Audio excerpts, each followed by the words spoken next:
नमस्कार, आप देख रहे हैं जनचेतना न्यूज और जनचेतना न्यूज में मैं संपादक सचिन बोपची आप सभी का स्वागत करता हूं।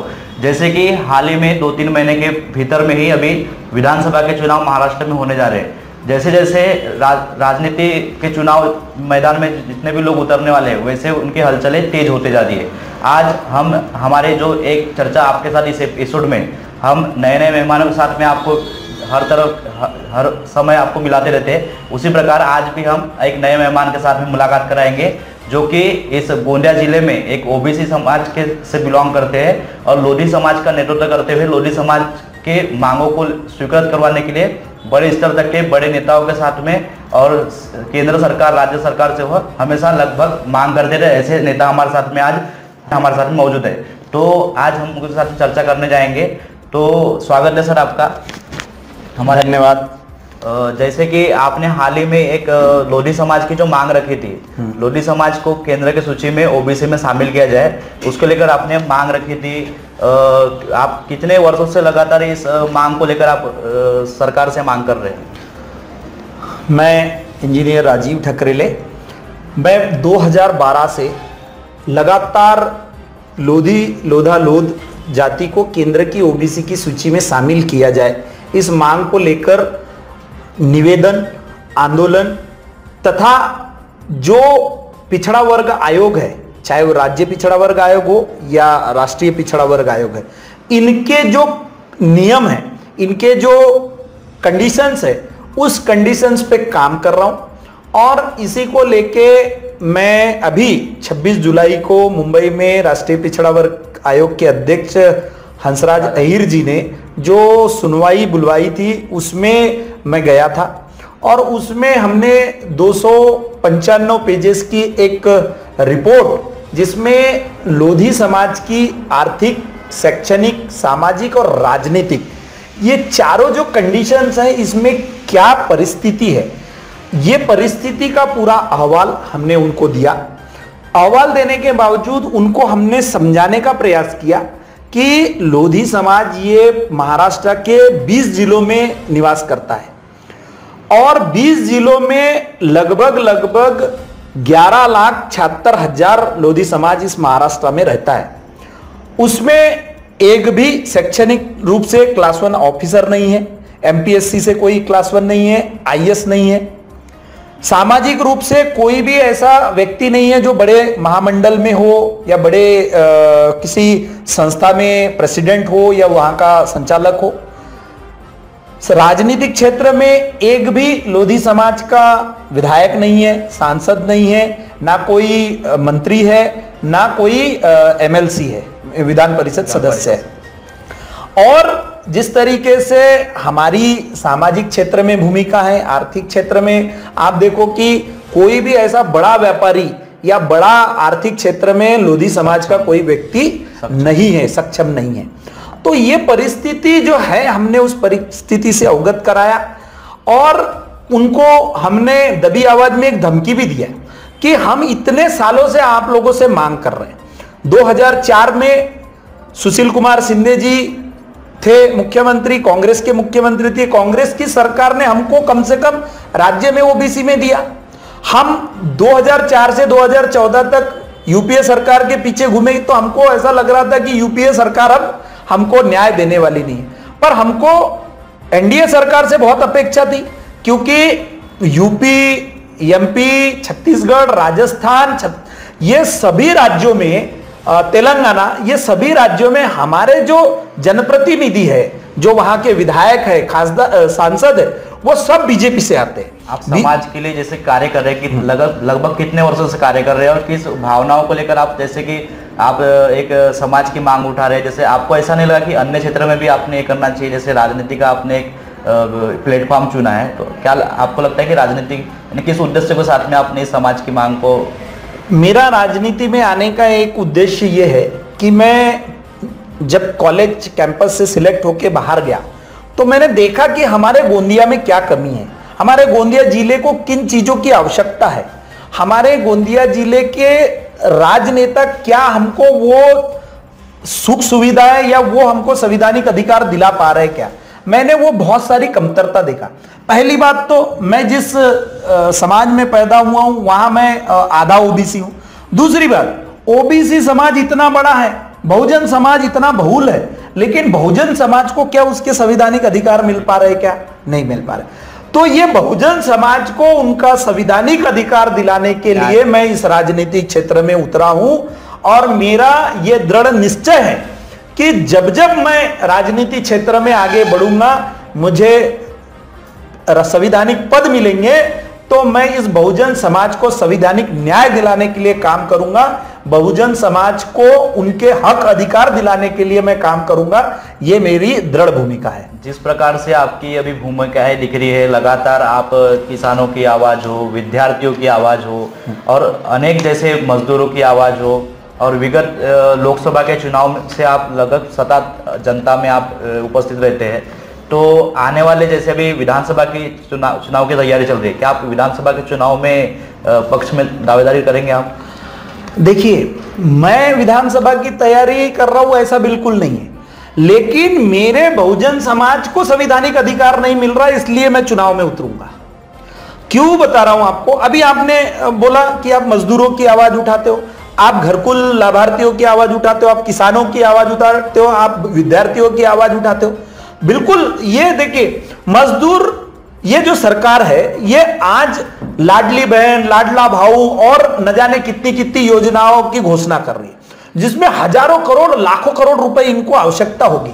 आज महाराष्ट्र बोल रही है कि सरकार बोल रही है कि लाडली बहन योजना से महिलाओं का सक्षमीकरण होगा। मैं बता रहा हूं ना, ये हजारों करोड़ रुपए की लागत लगेगी इनको, ये फ्री में वो देने को पर ये अगर महिलाओं का सक्षमीकरण की बात कर रहे हैं, कांग्रेस ने भी लोकसभा के मैनिफेस्टो में 8,500 रुपए बिल्कुल, मैं तो बता रहा हूं, मैं आपको वही बात बताना चाह रहा हूं कि जब ये फुकट में अगर किसी को पैसा दे रहे, तो जो मजदूर इतनी धूप में पसीना बहाकर मेहनत करके जो रोजगार हमी की योजना के काम पे गया, उसका चुकारा क्यों नहीं दे रहे भाई? ये बिल्कुल सरासर गलत है। अरे तुम फुकट में पैसे देने को तैयार हो, उसके मेहनत का पैसा क्यों नहीं दे रहे हो? वो जो मजदूर है, क्या इनका वो लाडला भाऊ नहीं है? क्या वो महिला, जो मजदूर महिला है, वो उनकी लाडली बहन नहीं है? एक तरफ अपनी लाडली बहन पे अत्याचार कर रहे हैं, एक तरफ अपने लाडला भाऊ का चुकारा नहीं दे रहे, और दूसरी तरफ फुकट में पैसा देने को तैयार है। ये पूरा का पूरा चुनावी फंडा है। इसमें ये लाडला भाऊ हो या लाडली बहन, ये कोई इनके महिलाओं का सक्षमीकरण के लिए नहीं है। मुझे बताइए, ये महिलाओं का सक्षमीकरण की बात कर रहे हैं, जिस महिला का इनने चुकारा रोके है, उसी महिला की बेटी को स्कॉलरशिप नहीं दे रहे। वो ओबीसी महिलाओं जो बेटियां हैं, उनकी स्कॉलरशिप क्यों नहीं दे रहे? ओबीसी समाज के बच्चों के स्कॉलरशिप क्यों नहीं दे रहे? ओबीसी समाज के बच्चों के लिए हॉस्टल क्यों नहीं चालू कर रहे? ओबीसी समाज के बच्चों के लिए स्वाधार योजना है, वो लागू क्यों नहीं कर रहे? महाज्योति के अंतर्गत जो ओबीसी समाज के 300 बच्चों को रहवासी नहीं में अभी तो पुलिस भर्ती जो हुई थी, सुने ना, तो ये क्यों नहीं दे रहे? तो ये कहीं ना कहीं महिलाओं का या किसी का सक्षमकरण करने की नीड नहीं है।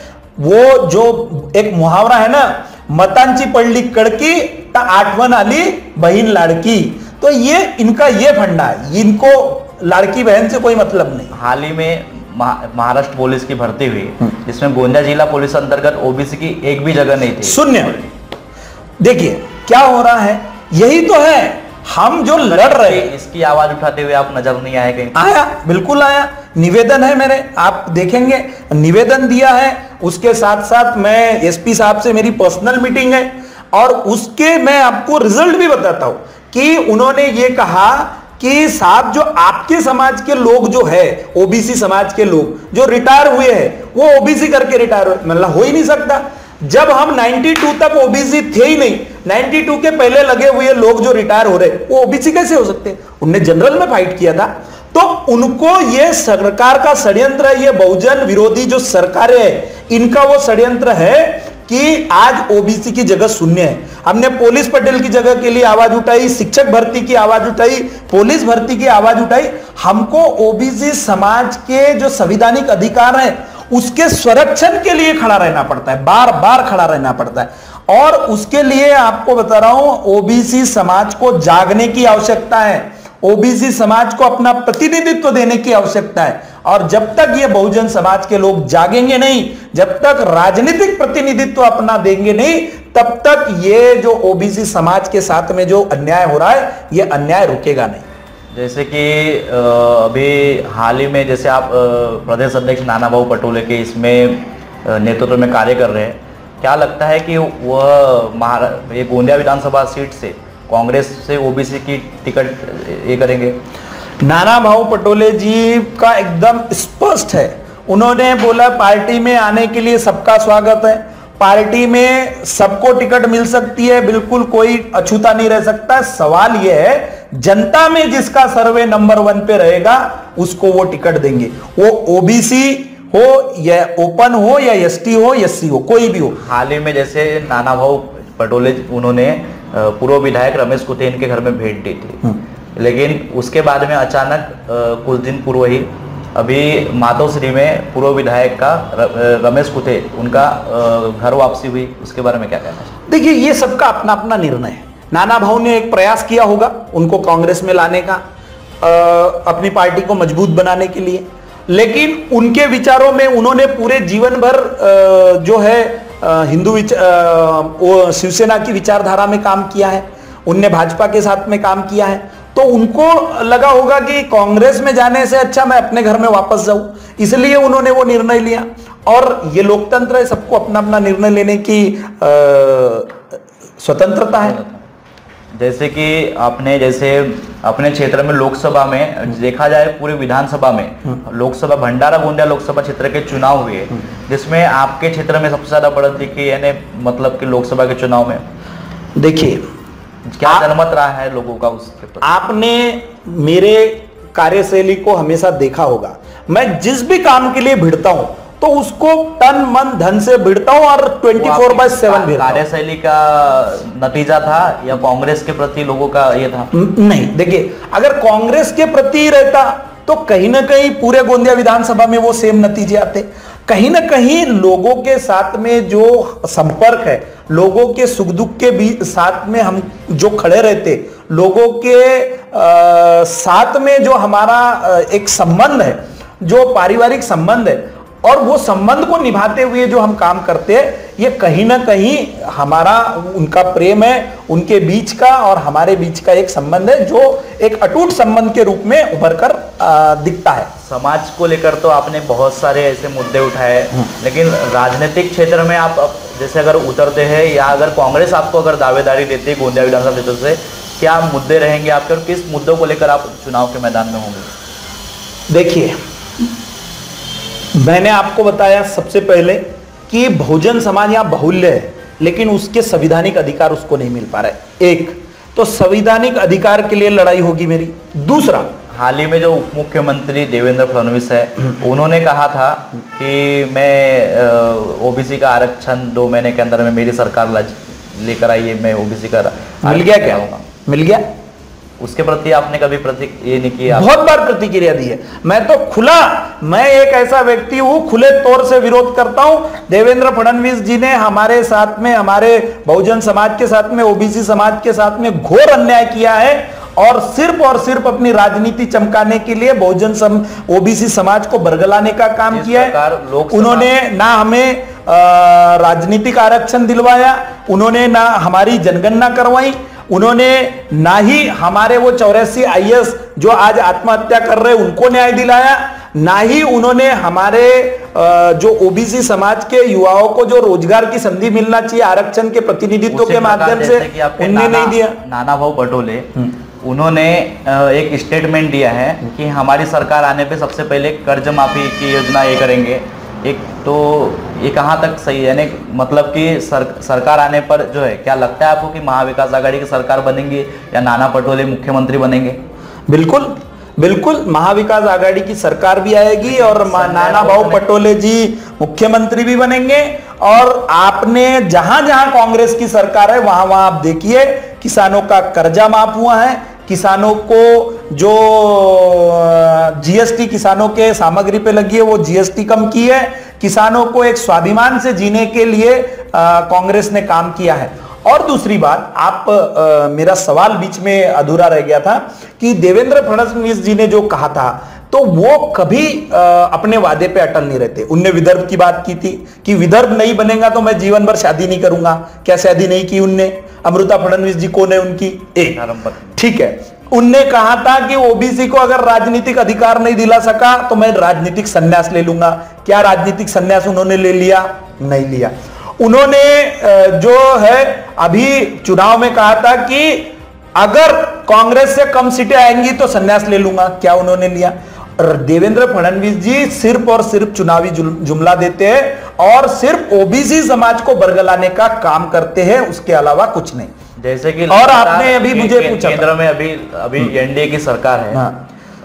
यानी कांग्रेस के द्वारा जैसे कि संविधान बदलने का एक बहुत बड़ा एजेंडा चला था, तो उसको लेकर क्या कहना चाहेंगे? फिर उसके बावजूद भी एनडीए को आज बहुमत की सरकार है। देखिए, ये बिल्कुल सत्य है कि इन्होंने जो 400 पार का नारा दिया था, अगर इनकी पूर्ण भारतीय जनता पार्टी की पूर्ण बहुमत की सरकार आती तो हकीकत में ये संविधान बदलते और ये 2024 से 2029 बहुत ही दर्दनाक होता बहुजन समाज के लिए। आपको बता दूं, इनके कई नेताओं के स्टेटमेंट है संविधान बदलने वाले, आप सोशल मीडिया पे देख सकते हैं, न्यूज में देख सकते हैं, और इनकी पूरी मानसिकता संविधान को बदलने की थी। लेकिन कहीं ना कहीं संविधान में कितने बार बदलाव हुआ है? संविधान में एनडीए के सरकार के होते हुए संविधान, देखो, वो संविधान के जो मुख्य गाभा है उसको कोई बदलने की अभी तक कोई प्रयास नहीं हुआ। ये संविधान के मुख्य गाभा कोई बदलने का प्रयास कर रहा। सदन में, लोकसभा के सदन में इमरजेंसी को लेकर गृह मंत्री इन्होंने संविधान हत्या दिवस की घोषणा की, उसको लेकर क्या कहना है? देखिए, इनको इमरजेंसी याद है, इनको इमरजेंसी याद है, लेकिन इनके कल के जो निर्णय है वो इनको याद नहीं है। इनने जो कहा वो इनको याद नहीं, उनको इमरजेंसी याद है। भैया, इनको इन्होंने जो जनता के साथ वादे किए वो वादे इनको याद नहीं है, इमरजेंसी याद है। इमरजेंसी से निकलने के बाद आज 40 साल हो गए हैं और आज इतने अच्छे से देश चल रहा था, लेकिन कहीं ना कहीं 2014 के बाद अदानी और अंबानी का देश हो गया है। अभी बताओ, एक साथ 22% रिचार्ज के रेट बढ़ गए। अंबानी ने बढ़ा दिया, जियो ने, फिर आइडिया वीवो ने बढ़ा दिया, उसके बाद में ये एयरटेल ने बढ़ा दिया, सभी कंपनी ने एक साथ बढ़ा दिया। अरे, जब सरकार इलेक्ट्रिसिटी के बिल 33% एक साथ बढ़ाती है तो प्राइवेट कंपनियां नहीं बढ़ाएगी क्या? ये पूरी तरीके से अब जो है, सरकार जो आरोग्य सेवा दे रही थी वो सेवा नहीं रहेगी, शिक्षक सेवा दे रही थी वो सेवा नहीं रहेगी, व्यापार हो गया। तो ये जो व्यापारीकरण सरकार कर रही है, ये कहीं ना कहीं जनता के लिए बहुत ही दुर्भाग्यपूर्ण है और बहुत ही अहित में है, सरकार के जनता के लिए बहुत धोखेदायक है। आपको बता दूं कि आपने मुझे पूछा था कि क्या आप ऐसे में चुनाव लड़ोगे क्या? चुनाव, देखिए, बहुजन समाज के व्यक्ति को जो जागरूक है उसको चुनाव लड़ना बहुत जरूरी हो गया है। उसका कारण मैं बताता हूं। कांग्रेस में और भी लोग दावेदार है जो कि ओबीसी समाज से आते हैं। बिल्कुल, कोई भी मेरा भाई लड़ेगा तो मैं तन मन धन से साथ रहूंगा। आपने देखा लोकसभा चुनाव में कि हमने किस तरीके से प्रचार किया, किस तरीके से काम किया, किस तरीके से घर घर जाके लोगों को जगाया, और उसी का नतीजा है कि पार्टी ने हमें 4 जिला परिषद की जिम्मेदारी दी थी। भंडारा गोंदिया लोकसभा क्षेत्र में एक नए चेहरे को कांग्रेस ने उतारी और जनता ने उन्हें अपनी पहली पसंद करके की, और क्या वो 5 साल लोकसभा क्षेत्र में जनता के इसमें खरे उतरेंगे? बिल्कुल उतरेंगे, बिल्कुल उतरेंगे। आप उनकी कार्यशैली देखो, जब वो गोंदिया आते हैं तो हर एक घर घर जाके मिलने की कोशिश करते, सबका आभार व्यक्त करते हैं, और बहुत अच्छा नेचर है उनका, बहुत अच्छा काम करने की कार्यशैली है उनकी। वो कहते हैं कि मैं डॉक्टर हूं, डॉक्टर को 24 घंटे तत्पर रहना पड़ता है, वैसा ही मैं अब संसदीय क्षेत्र के लिए 24 घंटे तत्पर रहूं। हाल ही में उनके बीच और प्रदेश अध्यक्ष नाना भाऊ पटोले, इनके बीच में वाद विवाद की बहुत सारी खबरें। नहीं, बिल्कुल गलत बात है। कोई ऐसा वाद विवाद का कोई विषय ही नहीं है। वो तो उनको अपना परिवार का सदस्य मानते हैं, वो उनके बहुत मधुर संबंध है, ऐसा कोई यही नहीं। आपका मैं एक सवाल का जवाब छूट गया था, वो देना चाहूंगा। तो आपने कहा था कि गोंदिया विधानसभा में क्यों लड़ना चाह रहे हैं या कैसा उम्मीदवार होना चाहिए? मुझे बताइए, 3 रेजिम आदरणीय गोपालदास अग्रवाल जी विधायक रहे, उनके कार्यशैली से परेशान होके या उनने जिस तरीके से पार्टी को धोखा दिया, इस बात से नाराज होके लोगों ने आदरणीय विनोद अग्रवाल जी को चुनाव में उतारा, लेकिन और वो जीते, अपक्ष जीते। लोगों ने अपना पूरा राजनीतिक भविष्य उनको दांव पे लगाया और उनके लिए काम किया। लेकिन जीतने के बाद क्या बदलाव आया? बताइए, क्या बदलाव आया? वही रोड, वही नाली, वही रास्ते, वही ठेकेदारी। जो ठेकेदार गोपालदास अग्रवाल जी के पास थे, वही ठेकेदार आज उनके पास भी है। वही रोड जो 6 महीने में गोपालदास अग्रवाल जी की खराब होती थी, वही विनोद अग्रवाल जी की रोड पूरी खराब हो रही है। आप देखिए, और जिस तरीके से ठेकेदारी का बाजार गोंदिया में उमड़ पड़ा है, हजारों करोड़ के काम, लेकिन क्या हुआ? हाल ही में देवेंद्र फडणवीस इनकी सभा हुई थी लोकसभा के दरमियान, तब विधायक विनोद अग्रवाल, इन्होंने जो गोंदिया विधानसभा के विधायक है, उन्होंने लोधी समाज को केंद्र की सूची में इसकी मांग रखी थी। उसको लेकर क्या करें? देखिए, मांग रखी बहुत अच्छी बात है, उनका ये फर्ज है, जनता के प्रतिनिधि है, जनता ने उनको चुना है तो उन्हें करना ही चाहिए। नाना भाऊ सांसद थे, उनने भी रखे थे, भी किया था। हाँ किया, बिल्कुल। देखिए, हम अपने कर्तव्य से कभी चुकेंगे नहीं। हमारे जो जनता जनप्रतिनिधियों ने जो जो काम किया है, मैं उनके पैनल से चुनाव लड़ा, कृषि उत्पन्न बाजार समिति का मैं जीता, मैं उनका आभारी हूं। लेकिन कहीं ना कहीं मैं अगर सिर्फ उनके एक काम के लिए आभारी हूं तो दूसरे काम पे मैं उनके सवाल खड़े ना करूं तो ये सही नहीं होगा। सभी को अधिकार होता है, बिल्कुल। तो मैं बताना चाह रहा था कि विनोद भैया को बहुत उम्मीद से गोंदिया की जनता ने चुना, लेकिन बदलाव क्या आया? बताइए, लोगों के जीवन में बदलाव आया क्या? कोई शासकीय योजनाओं से आपके जीवन में कोई आपको ऐसी कोई योजना का लाभ मिला? कोई एक किसानों को ऐसी कोई योजना का लाभ मिला जिनसे उनको उनके जीवन में बदलाव आया, उनको उनके खेती के लिए सुविधा हो? नहीं। क्या हो रहा है?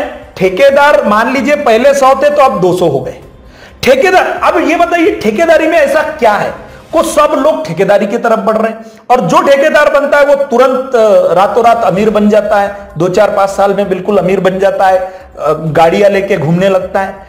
तो इसमें आप देखिए, मैं अभी आपको बताता हूं, मैं कल अदासी से हनुमान नगर जा रहा था, वो रोड अभी 3 महीने पहले बनी है, डामर रोड, आज वहां से चल नहीं सकते। मेरे आसोली से नवरगांव से आसोली के बीच में रोड बनी, वो सेकंड डे, आपको बता रहा हूं, रोड कंप्लीट हुई, सेकंड डे गड्ढे आ गए। उसको कॉन्ट्रैक्टर को बोल के, सुनिए ना, कॉन्ट्रैक्टर को बोल के उस पर थेगड़ लगाया, उसका रिपेयरिंग किया, अभी वो चल रही, फिर भी आड़ी टेढ़ी। मेरे क्षेत्र में कैनल के ऊपर पुल बने, रोड जा रहा है ऐसा, पुल बना है ऐसा, मतलब रोड से आओ ऐसा, फिर पुल पे मुड़ो, फिर ऐसा, और जो पुल और रोड के बीच का जो भाग है वहां ऐसे गड्ढे हैं कि कौन कब गिरेगा इसकी कोई गारंटी। मतलब भ्रष्टाचार की ऐसी परिकाष्ठा है कि जिसको, तो बदलाव के लिए विनोद भैया को चुन के दिए थे, आज क्या बदलाव है? कुछ भी नहीं। क्या लगता है आपको कि विभाग ने जो है, बांधकाम विभाग जो है, उनने इनके ऊपर कार्रवाई करनी चाहिए, लाइसेंस रद्द करना चाहिए? भैया, जब देखिए जो प्रतिनिधि है, जनप्रतिनिधि, अब मैं तो कभी ठेकेदारी करता नहीं, मैं 1 रुपए की ठेकेदारी आज तक किया नहीं, तो मुझे पता नहीं है। तो यह परिस्थिति बदलनी चाहिए, यह आज बदलाव की आवश्यकता है इस गोंदिया विधानसभा को, इस गोंदिया जिले को, कि अब यह ठेकेदारी वाली राजनीति खत्म होनी चाहिए। जो विधायक बनता है, जो जनप्रतिनिधि बनता है, वही ठेकेदार बन जाता है, वही हजारों करोड़ के काम करने लग जाता है। आपको अगर मौका मिलता है तो आप क्या करेंगे? इस प्रणाली को लेकर क्या करेंगे? क्या बताइए, मुझे बताइए कि मैं आज राजनीति में 15 साल से हूं, मुझे मौका नहीं मिला होगा? हमारी भी सरकार 2.5 साल के लिए थी, मुझे ठेकेदारी करने का मौका नहीं मिला होगा? मिला होगा ना, लेकिन मैंने नहीं अपनाया। मैंने बिल्कुल नहीं अपनाया कि मैं ठेकेदारी करूं और मैं भी इस भ्रष्टाचार का भागीदार बनूं, यह बिल्कुल मैंने नहीं एक्सेप्ट किया। मैं चाहता हूं कि एक नया परिवर्तन आए, परिवर्तन की राह में आज गोंदिया विधानसभा की जनता खड़ी है और उनको एक परिवर्तन चाहिए। पहला, उनको संवैधानिक अधिकार चाहिए, दूसरा, उनको प्रशासनिक योजनाओं में हिस्सेदारी चाहिए, तीसरा, उनको आज ये ठेकेदारी और भ्रष्टाचारी से मुक्ति चाहिए। देखिए, ये भ्रष्टाचारी का नतीजा है कि पूरे पेपर लीक हो रहे हैं। बच्चों को रोजगार नहीं मिल रहा है। मुझे बताइए, गोपाल दास अग्रवाल जी 15 साल रहे, विनोद जी अग्रवाल के इनके 5 साल हो रहे, क्या रोजगार की संधि उपलब्ध हुई बताइए? गोंदिया में एक रोजगार की संधि बताओ, बताइए आप। नहीं। दूसरी बात, ह्यूरिया जो एग्रीकल्चर कॉलेज है वो कितने सालों से बना है? आज उस कॉलेज को बनके 48 साल हो गए। उस कॉलेज की हालत देखिए आप कि उस कॉलेज को एक गेट के अलावा बाउंड्री वॉल तक के नहीं है। उस कॉलेज में एक बार हॉस्टल में आग लग गई थी, वो हॉस्टल में आग लगी तो आज तक वो हॉस्टल रिपेयर नहीं हो पाई है। आज उस कॉलेज में आप जाके देखेंगे तो जो आधुनिक यंत्र होने चाहिए जो बच्चों को पढ़ाने के लिए, वो है ही नहीं। तो हमारे जनप्रतिनिधि कृषि क्षेत्र की तरफ किस दृष्टिकोण से देख रहे हैं वो बताइए। आप ये बताइए, हजारों करोड़ के काम लाए तो वो बाउंड्री वॉल नहीं ला सकते थे, पर किसी का नजरिया नहीं है, खेती के प्रति नजरिया नहीं है। जबकि ये देश कृषि प्रधान देश है। आज भी इस देश की 70% जीडीपी कृषि पे चलती है। और जो कोरोना महामारी का काल आया, उस कोरोना महामारी के काल में तो साबित हो गया कि इस देश की नहीं पूरे विश्व की सबसे अच्छी इंडस्ट्री कोई है तो वो एग्रीकल्चर इंडस्ट्री है। और इसीलिए ये सबसे अच्छी इंडस्ट्री है करके इस इंडस्ट्री को भी अपने दोस्तों के हाथ में देने के लिए प्रधानमंत्री जी ने 3 काले कानून लाया। और अदानी अंबानी जी ने बड़े बड़े गोडाउन और बड़ी बड़ी सारी सुविधाएं अपने पास रख ली थी कि यह कानून आया कि हमने किसानों को, पूरे देश के किसानों को गुलाम बनाकर अपने जेब में रखने का काम इन्होंने कर दिया था। लेकिन उस काले कानून को भी रद्द करने के लिए हमने कम से कम 20 आंदोलन किए, 50 बार निवेदन दिए और पूरे 1.5 साल तक संघर्ष किया हमने। वो किसानों को, अपने पूर्वजों को गुलाम नहीं होने दिया हमने। ये हमारी भूमिका है। हम जब भी आप बोलते हैं कि आप आओगे तो क्या करोगे, तो मैं आपको बताता हूं। आज देखिए दुनिया में सबसे अमीर इंडस्ट्री कौन सी है? Petroleum industry. आप वर्ल्ड के टॉप 10 जो रिचेस्ट लोग देखोगे तो उसमें पेट्रोलियम इंडस्ट्री आती है। हम जब आएंगे तो किसानों के खेत से ही पेट्रोलियम निकलेगा, ऐसी व्यवस्था करेंगे। आज जिस तरीके से पहले जैसा था कि कपड़ा जो है कि कपड़ा तो जिस तरीके से पहले जो मुहावरा था कि कपड़ा, मकान और अनाज, आज पेट्रोलियम बहुत महत्वपूर्ण हो गया है। तो उस पेट्रोलियम में हम बायोफ्यूल इंडस्ट्री का निर्माण करेंगे। आज देखिए जगह जगह पे बायोफ्यूल इंडस्ट्री हो रही। और बायोफ्यूल कैसे बनता है? बिजली के दाम को लेकर आप क्या कहना चाहते हैं? तो मैं ये बात पूरी कर देता हूं। तो बायोफ्यूल इंडस्ट्री जब तैयार होगी हमारे गोंदिया में, तो गोंदिया में किसान अपनी शान से खेती भी करेगा और इस जीडीपी का हिस्सा भी बनेगा। जो किसान का बच्चा आज लेबर क्लास बन रहा है वो अपने घर में एंटरप्रेन्योर बनेगा। जो पढ़े लिखे बच्चे पूना मुंबई भाग रहे वो अपने गांव में रहेगा, अपने घर में रहेगा, अपने माँ बाप की सेवा करेगा और एक अच्छा एंटरप्रेन्योर बनेगा। अब आपने बोला कि इलेक्ट्रिक बिल, तो इलेक्ट्रिक बिल का मैंने आपको यही बताना चाह रहा हूं कि पहली सरकार है ये देश की, महाराष्ट्र की सरकार, जिसने 30% एक साथ इलेक्ट्रिक बिल बढ़ाया। हाल ही में उन्होंने किसानों के लिए जो बिजली के जो है मुफ्त बिजली को किसानों को देने वाले उसका निर्णय को लेकर आप क्या कहेंगे? निर्णय लिया, लेकिन जमीन पे कहां आता है? ये निर्णय तो कितने महाराष्ट्र शासन का जो जीआर होता है, शासन निर्णय, वो भी निकल चुका है उसके। मैं वो जीआर मैं आपको बताता हूं। इन्हें कॉन्ट्रैक्ट भर्ती निकाले, फिर हमने आंदोलन किए, पूरे देश में आंदोलन हुआ, पूरे महाराष्ट्र में आंदोलन हुआ, तो बोले कि हम कॉन्ट्रैक्ट भर्ती रद्द कर दे, उसका जीआर निकाले। कॉन्ट्रैक्ट भर्ती रद्द हुई क्या बताइए? नहीं हुई। ये जीआर निकाल देना। अब इनको इन्हें जिस तरीके से जीआर को एक कागज का टुकड़ा समझ के रखा है, जो लागू किया गया, हाँ, उसमें सरकार के पास खजाना नहीं है। बिल्कुल, पेपरों में न्यूज आ रही है कि फाइनेंशियल कंडीशन नहीं, फाइनेंशियल कंडीशन नहीं है। ये चुनावी जुमला है। ये 2 महीना आपके अगर कागज भी पूरे नहीं है तो देंगे, लेकिन उसके बाद चुनाव एक बार हो जाने दो, फिर देखना आप लाडली बहन इनकी सौतेली बहन हो जाएगी। क्योंकि लाडली बहन की घोषणा करने वाले नहीं, लाडली बहन के खिलाफ चुनाव लड़ा। विकास आघाड़ी को अगर चुनकर देती है, हाँ, विकास आघाड़ी की सरकार महाराष्ट्र में स्थापित होती है, हाँ, तो क्या लाडली बहन योजना शुरू रहेंगी?